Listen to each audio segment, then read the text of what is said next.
But another point too is we have people like Greg Doucette, who is a former steroid abuser, and he adamantly discourages the use of PEDs. Like, he's done it throughout multiple videos. My advice, do nothing, take nothing ever.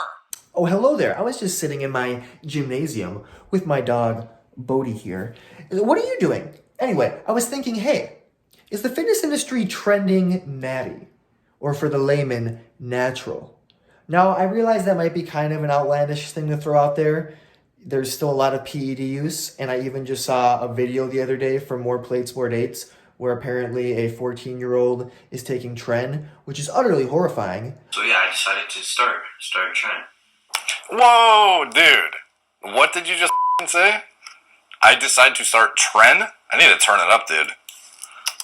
So yeah, I decided to start tren. Mother. But I digress. So yeah, it's kind of an odd thing to throw out there, but I have a hypothesis. I think it's worth listening to, so hear me out. Now, PEDs have been ever present in the fitness industry since the 1980s, and up until like the internet, it was a lot more difficult to be outed as a user. Or more specifically, we got YouTube. And with YouTube, we got Natty or Nots. Now, Natty or Nots are a controversial thing. It's been attempted by, many over the years. The most successful, I would say, are probably like there's Philion and More Plates, More Dates, as I mentioned earlier. And then our Dr. Coach Chef Greg Doucette, of course. I'm not a freaking doctor, I'm a freaking circle. And I personally think, now again, they're controversial, which is totally understandable because it's a video format based in speculation, ideally educated speculation, the best ones are. So I think that there is, in fact, a benefit to having it because there's a lot of dishonesty in the fitness industry. And you'd think that the fitness industry should be the most honest industry out there because, you're dealing with people's health. But it's not. It's often a very dark place, and there's a lot of impressionable people out there. So I think there's a benefit to having people out there who can make educated assertions as to who is being dishonest about their physique and or performance in terms of whether or not it's achievable naturally. So I feel like my judgment is valid because me and Dave actually have similar stats. We're both 6'3", 19, been working out the same amount of time, with similar body structures and almost the exact same weight. I feel as if it's a good standard to base this argument off of. Like, that's very important to know. Like, a lot of impressionable people out there. Impressionable is a very hard word to say. Now, the other thing I want to bring up that's very important, sorry, Bodhi's flailing a little bit. The other important thing I wanted to bring up was you have Will Tennyson and Jesse James West. Now, what's important about these two guys is that they are they're newish to the industry, and they are young. They're very popular, and they're just getting more popular. And also, they claim natural. And the general consensus seems to be that they are, in fact, natural.